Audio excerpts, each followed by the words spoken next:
அன்புடைய அனைவருக்கும் காலை வணக்கம். ராஷ்டிரிய ஸ்வயம் சேவக சங்கத்தின் 100ஆண்டு விழா தேசம் முழுவதும் மிக சிறப்பாக கொண்டாடி கொண்டிருக்கிறது. சிறிய சிறிய பகுதிகளிலெல்லாம் ஹிந்து குடும்ப சங்கமம் என்கின்ற பெயரிலே அனைத்து இந்து சமுதாயத்தையும் ஒருங்கிணைத்து அவர்களுக்கு ஒரு விழிப்புணர்வை ஏற்படுத்தும் விதமாக இந்த நிகழ்ச்சி அமைந்திருக்கிறது. ராஷ்டிரிய ஸ்வயம் சேவக சங்கம் 100 ஆண்டுகளாக இந்த பாரத திருநாட்டில் இந்த இந்து விழிப்புணர்வு, இந்து ஒற்றுமை, இதை உண்டாக்குவதற்காக மகாராஷ்டிரா மாநிலத்தில் நாக்பூரிலே அவதரித்த பரம பூஜனீய டாக்டர் ஹெட்கேவார் என்கின்ற ஒரு மிக சிறந்த தேசபக்தர், அதேபோல சனாதன தர்மத்தின் மீது அசைக்க முடியாத நம்பிக்கை கொண்டவர். அவர் இந்த நாடு அந்நிய வெள்ளையனிடம் அடிமைப்பட்டு கிடந்தபோது இந்த தேச விடுதலைக்காக போராடியவர். இந்த போராட்டம் அன்றைய காங்கிரஸ் பேரியக்கத்திலே தன்னை இணைத்து கொண்டு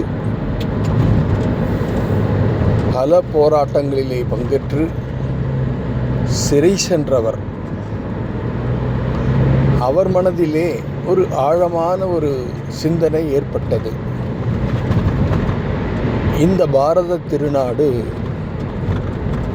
உலகத்திலேயே மிக பழமையான பெருமை மிகுந்த பண்பாடு, கலாச்சாரம், அது மட்டுமல்ல பல்வேறு பெருமைகளை கொண்ட நாடு. வளத்திலே சிறந்திருந்தது, வாழ்வியலிலே சிறந்திருந்தது, தர்மத்திலே சிறந்திருந்தது, வீரத்திலே சிறந்திருந்தது, இப்படி சொல்லிக்கொண்டே போகலாம். அப்படிப்பட்ட நம் தேசத்தில் அந்நியர்கள், இஸ்லாமியர்கள் படையெடுப்பு நடந்தது. கிட்டத்தட்ட 700 ஆண்டு காலம் அவனோடு நாம் போராடிய காலம். அவனுக்கு பின்னே வியாபாரம் என்கின்ற பெயரிலே அந்நிய கிறிஸ்துவன் இந்த தேசத்தை அடிமைப்படுத்தினான். இந்த இருபெரும் சக்திகள் நம் தேசத்தை ஆண்ட பொழுது வரலாற்றில், உலக வரலாற்றில் தேச விடுதலைக்காக போராடிய 1000 ஆண்டுகள் போராடிய வரலாறு எங்குமே கிடையாது.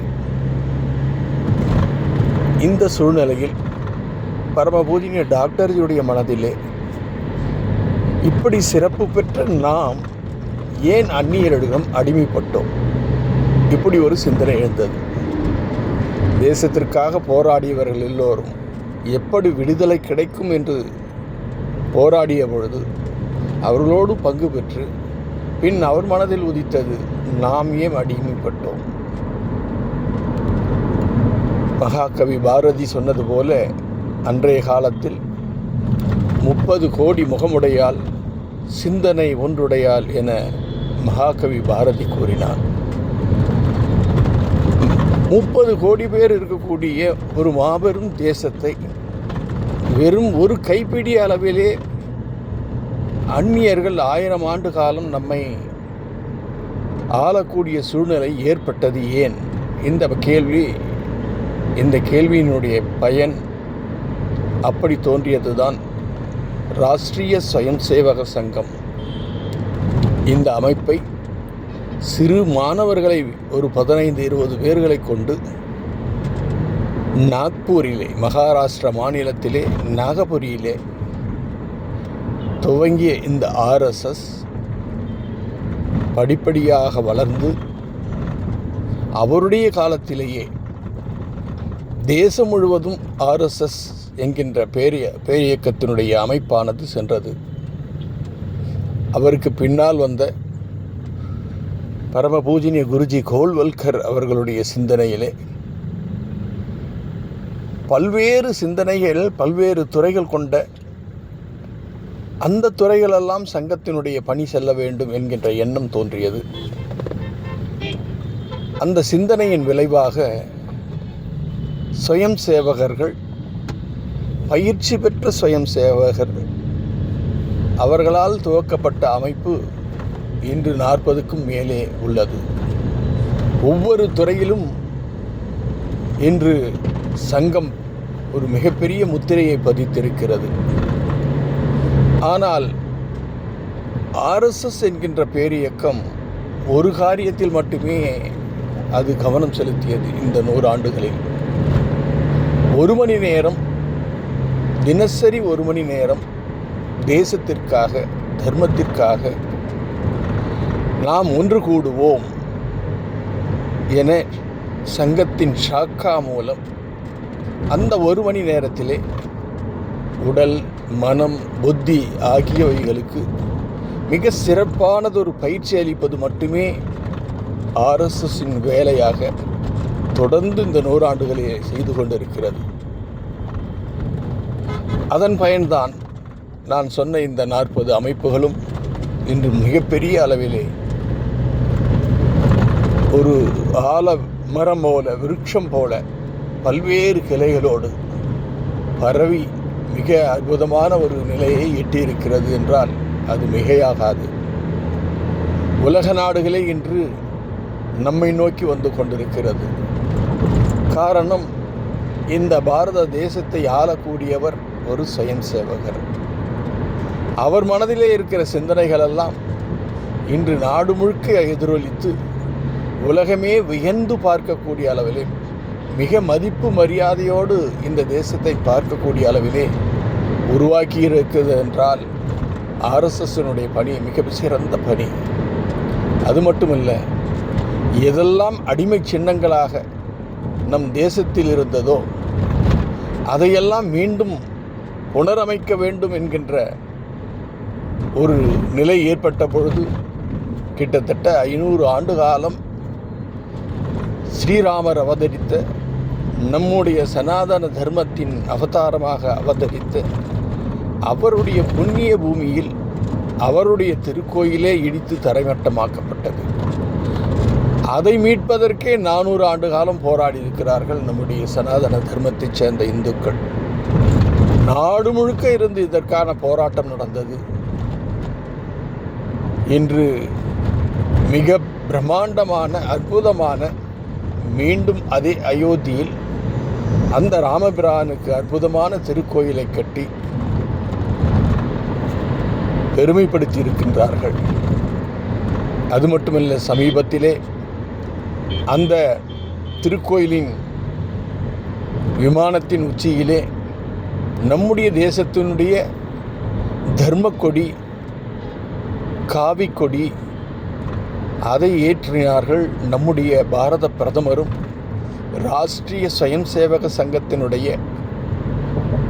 நம்முடைய சர்சங்க சாலக் ஸ்ரீ மோகன்ஜி பாகவத் அவர்களும் சேர்ந்து கொடியேற்றிய காட்சி நாம் மிகப்பெரிய வெற்றி அடைந்திருக்கிறோம் என்பதற்கு சாட்சி. டாக்டர் கேசவ பலிராம் ஹெட்கேவார் சொல்லுவார், நம்முடைய பாரத தேசம் இது ஹிந்து ராஷ்டிரம். ஓங்கி சொன்னார், யார் எதை மறுத்தாலும் ஹிந்து ராஷ்டிரம் அப்படி என்பதை மிக ஆணித்தரமாக வெளிப்படுத்தினார். இன்று அது உலகத்துக்கு சொல்லப்பட்டிருக்கிறது.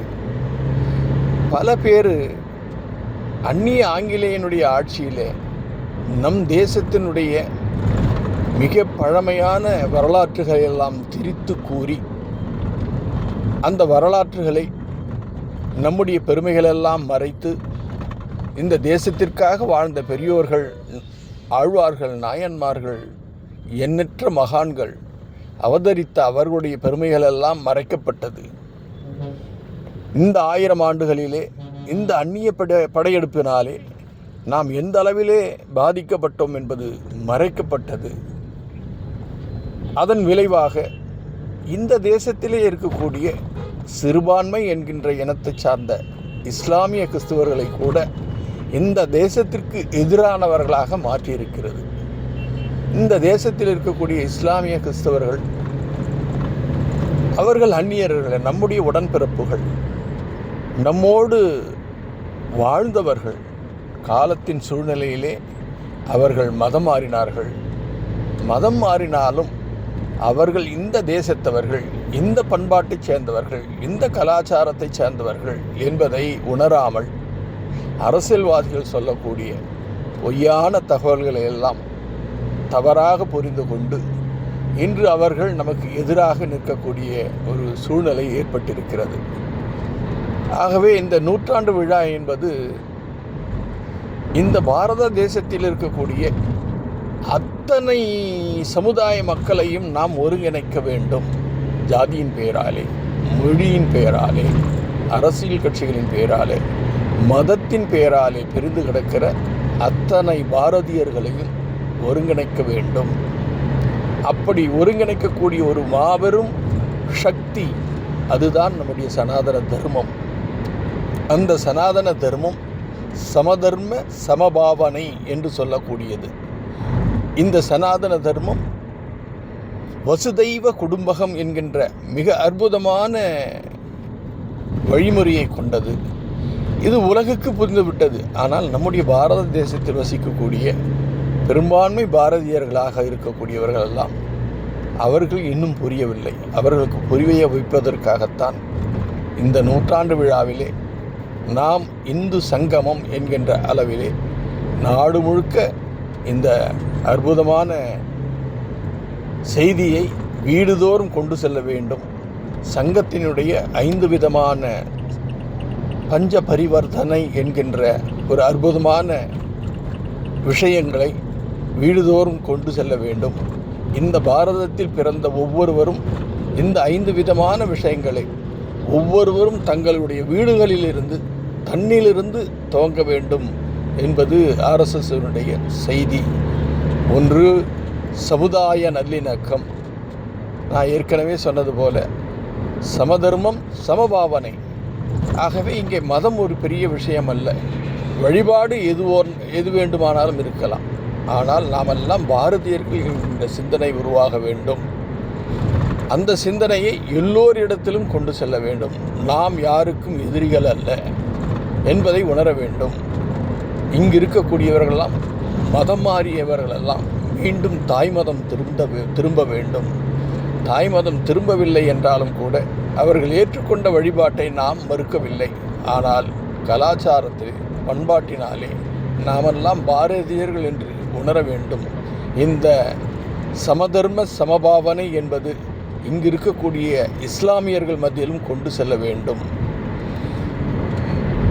அப்படி கொண்டு செல்லுகிற பொழுது அவர்களுடைய அடிப்படை வாதங்கள் அல்லாஹ் ஒருவரே இறைவன், அவர்களுடைய முகமது நபி ஒருவரே இறை தூதன், அவருக்கு இணையாக எதையும் வைக்க மாட்டோம் என்று சொல்லி நாம் இந்த விடுதலை போராட்டத்திற்காக போராடிய போது இந்த பாரத தேசத்தையே பாரத தாய் என நாமெல்லாம் இந்த பாரத தாய் விலங்கிட்டு கிடக்கக்கூடிய ஒரு காட்சியை உருவாக்கி இந்த பாரத தாயின் விடுதலைக்காக போராடினோம் என்கின்ற ஒரு நிலையை நாம் அன்று நம்முடைய முன்னோர்களெல்லாம் ஏற்படுத்தி விடுதலை போராட்டத்திலே பாரத் மாதா கி ஜெய், வந்தே மாதரம் என்கின்ற கோஷங்களெல்லாம் நாடு முழுக்க ஒரு சேர எதிரொலித்ததை நாம் மறந்திருக்க மாட்டோம். ஆனால் இன்றைய ஆட்சியாளர்கள் இந்த சிறுபான்மையர் மத்தியிலே ஒரு வேற்றுமையை உண்டாக்கி, நீங்கள் சிறுபான்மை, உங்களுக்கு எதிரானவர்கள்தான் RSS என்று சொல்லி ஒரு தவறான சிந்தனையை உருவாக்கி இருக்கிறார்கள். அந்த சிந்தனையை நாம் உடைத்தறிய வேண்டியது ஒவ்வொருவருடைய கடமை. ஆகவே தான் இந்த நூற்றாண்டு விழா நடந்து கொண்டிருக்கிறது. இந்த நூற்றாண்டு விழாவிலே நாம் அனைவரும் ஒருங்கிணைவோம். இந்துவாக பிறந்தோம், இந்துவாக வாழ்வோம், இந்துவாக ஒற்றுமையோடு வாழ்வோம் என சொல்லி இந்த அற்புதமான செய்தியை உங்களுக்கு சொல்ல வேண்டும் என்கின்ற காரணத்தினாலே உங்கள் மைத்தியில் வைக்கின்றேன். இது எல்லோரிடத்திலும் செல்ல வேண்டும் என்பது என்னுடைய மிக தாழ்மையான வணக்கம். ராஷ்ட்ரிய சுயம் சேவக சங்கத்தில் கடந்த 45 ஆண்டுகளாக தொடர்ந்து பணிபுரிந்து கொண்டிருக்கிறேன். ராஷ்ட்ரிய சுயம் சேவக சங்கத்தின் வழிகாட்டுதலோடு இந்து முன்னணி என்கின்ற பேரிணக்கம் துவங்கிய பொழுது நான் இந்த RSSல் அடியெடுத்து வைத்தேன். இந்து முன்னணியின் பேரியக்கத்தில் எனக்கு பொறுப்பு கொடுக்கப்பட்டது. பல்வேறு பொறுப்புகள், பல்வேறு சூழ்நிலைகளில் நான் பணி செய்து ஒரு நெருக்கடியான காலகட்டத்திலே நம்முடைய மாநில தலைவர் திரு P. ராஜகோபாலன் அவர்கள் மறைவிற்கு பின்னாலே இந்து முன்னணி பேரியக்கத்தினுடைய தலைவர் என்கின்ற பொறுப்பை ஏற்கக்கூடிய ஒரு சூழ்நிலையில் இந்து முன்னணி மாநில தலைவராகவும் அதன் பின் சேவா பாரதி மக்கள் மத்தியில் சேவையை கொண்டு செல்ல வேண்டும் என்பதற்காகவே துவக்கப்பட்ட அந்த அமைப்பை இன்னும் ஆழமாக தமிழகம் முழுவதும் கொண்டு செல்ல வேண்டும் என்று சொல்லி அதற்காக சேவா பாரதியின் மாநில தலைவராகவும் பொறுப்பேற்று 10 ஆண்டுகள் தொடர்ந்து பணியாற்றியிருக்கிறேன். அதே போல நம்முடைய சென்னை மாநகரத்தின் RSS என்ற பெயர்க்கத்தினுடைய அமைப்பின் மாநகர தலைவர் என்கின்ற பொறுப்பும் எனக்கு கொடுக்கப்பட்டது.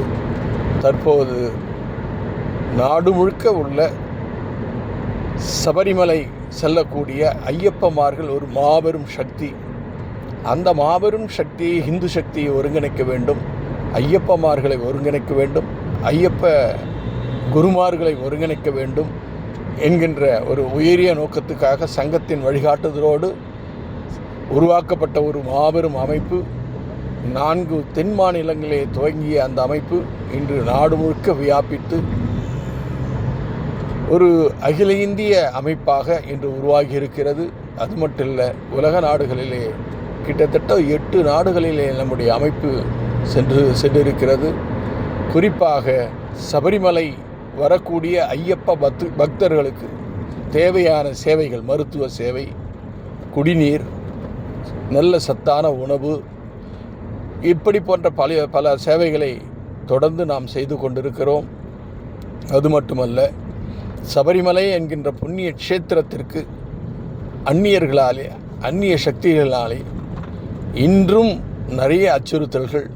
அதற்கு நம்முடைய தேசத்தில் இருப்பவர்களே அந்த திருக்கோயிலை உடைக்க வேண்டும் என்று 1950 முயற்சி செய்து தோல்வியுற்று மீண்டும் பிரம்மாண்டமாக அந்த திருக்கோயில் இன்று கோடிக்கணக்கான மக்களை இணைக்கக்கூடிய ஒரு கோவிலாக இருந்து கொண்டிருக்கிறது.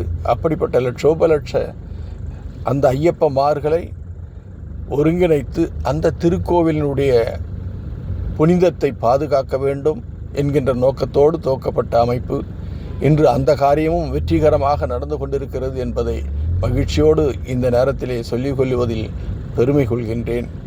வாழ்க பாரதம், வாழ்க சனாதன தர்மம். நன்றி, வணக்கம்.